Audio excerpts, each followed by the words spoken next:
This is my review of the Oz 13MS Gundam EPYON. So to start off this review, we'll take just an overview, like normal.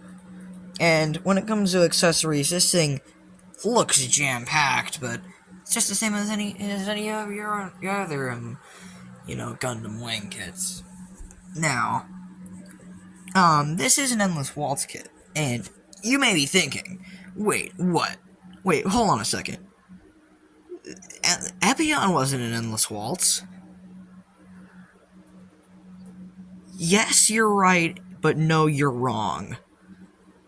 He wasn't in the movie / 3-part OVA Endless Waltz. He was in the manga Endless Waltz Frozen Teardrop, but just an Endless Waltz, in and of itself. But first we'll look at the box, like normal. Okay, so for the box here, we have giant picture of Gundam EPYON with the huge heat rod. They call it a heat rod, but we all know it's a heat whip. With a small picture of Wing 0 there, and a giant picture of Libra. So clearly this is the final battle in Gundam Wing, and, well, obviously, clearly the manga version too. Now here is a pose of Gundam EPYON, cool Gundam EPYON things. Gundam EPYON Oz 13MS, the mangas that it appears in, some of the story, Japanese stuff that I don't know how to read, more Japanese stuff that I don't know how to read, Gundam Wing Endless Waltz Frozen Teardrop. I don't know why the W looks like that, but whatever. Story, got a picture of Trace Christianata, Hiro Yui, EPYON, Trace, Hiro, Duo Maxwell, Trace, Relina Peacecraft, Zex Marquise, I believe Lucrezia 9, Wing 0, Wing, and then Wing. A lot of Gundams in that, and another schematic of EPYON. A lot of Gundams, and a lot of people, a lot of names. Side, you got Gundam EPYON, the mobile armor, mobile suit, Oz 13MS, master grade.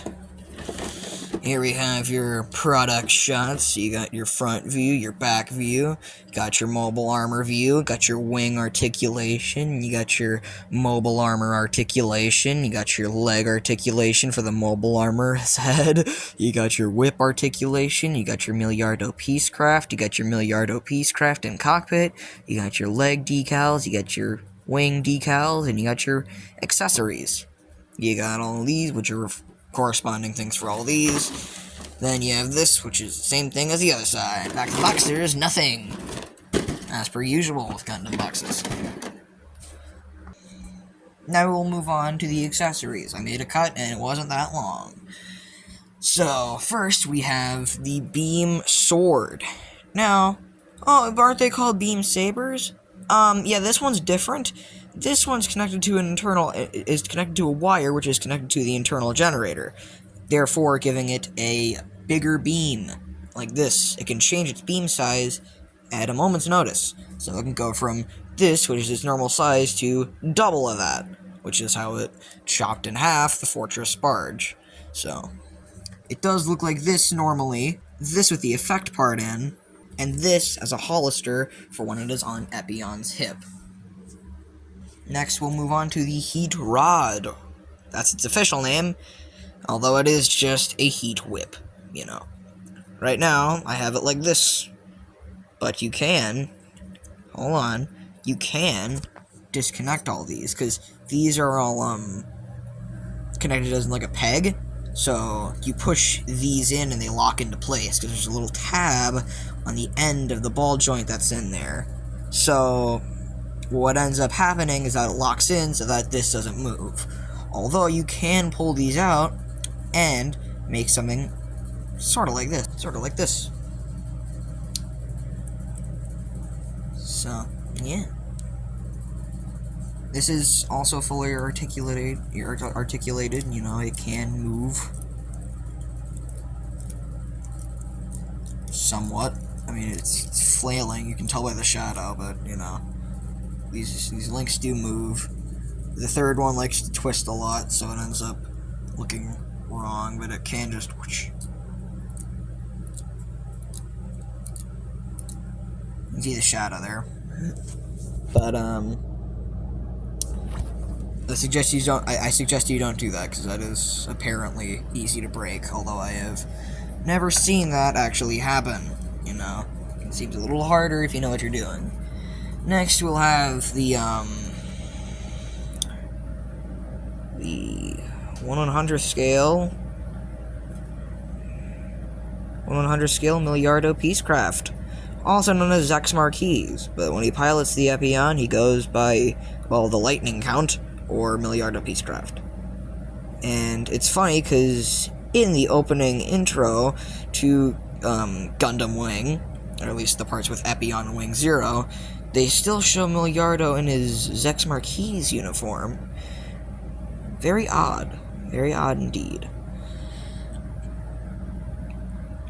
Next up, we also have a pair of wide open hands, pair of holding hands, pair of fists that are already on the EPYON, and a pair of hands that are like this, with like tab in them, you know, but they're still on the runners because I just don't find a use for them. They're pointless. We also have a action base for the normal Gundam, an action base adapter for the normal Gundam.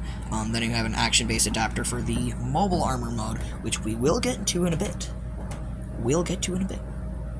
In a bit. Not right now, in a bit. Okay? Just in a bit. Okay.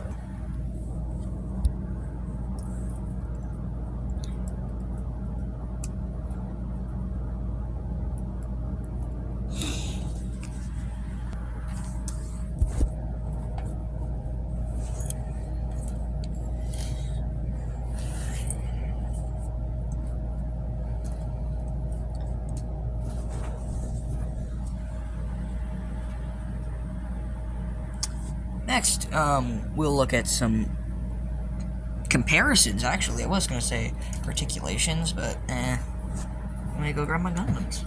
Here he is with Wing Zero. As you can see right there. You know, I was expecting the EPYON to be a little taller than Wing Zero. It's quite the opposite. It's weird. It's supposed to be taller. But, whatever. Here he is with the high-grade heavy arms. Big size comparison there. And here is where I'll put the real grade Gundam EPYON. But guess what I don't have? A real grade Gundam EPYON. You see, because I wanted the master grade, and the master grade only. Because this one's like $4 more than the real grade on Big Bad Toy Store. So I was just like, okay, I'm gonna buy this one, because I wanted this one for Christmas. My mom didn't get it for me, so I bought it myself. Don't need explanation, but, yeah, that's it for comparisons. Now, let's get this big behemoth into the mobile armor mode. And here is the EPYON in its mobile armor mode. Looking straight like it flew straight out of hell. Look at that thing. It's hideously cool. Yeah, it's very cool. And it utilizes the heat whip as a tail, which is nice. Getting a closer look at that beautiful foot head. Yes, foot head, you heard me right. Got some nice green foil sticker in there for the eye cameras. It's all one big sticker. Got some nice inner mouth piecage. Some nice inner mouth focus camera. Oh my god, I hate this camera. It's so stupid. I'm literally zooming into the mouth and it is focusing on something else. That is stupid as hell. Literally zoomed in on the mouth, which is glowing because of the flashlight, and it still thinks that I want to look at something else. But, There's some nice detail up there. You can't see it, of course. My phone sucks ass. There is also some nicely molded teeth on that foot there. You know, some good chompers. Rawr, rawr, you know. On the wings, you have Oz 13 MS, that is a decal. Gundam EPYON, that is a decal. You know, because of course they are. Then you have the head just sitting there, kind of depressed, kind of like me. Then you have, oh yeah, the arms without hands. So that's cool. Also, that action base connector in there really looks like it's not gonna hold on. That is really sketchy, because it's just one thing holding all of that, and I don't have another master grade action base I can use. I only have the one that Wing Zero was put on. I have him down for this review, of course, but not for this review, but for this for the comparison earlier. But still, this is one hell of a mode. I forgot to close those. But yeah, this is one hell of a mobile armor mode. Yeah, like I said, it looks like it came straight out of hell. I mean, especially with them faces.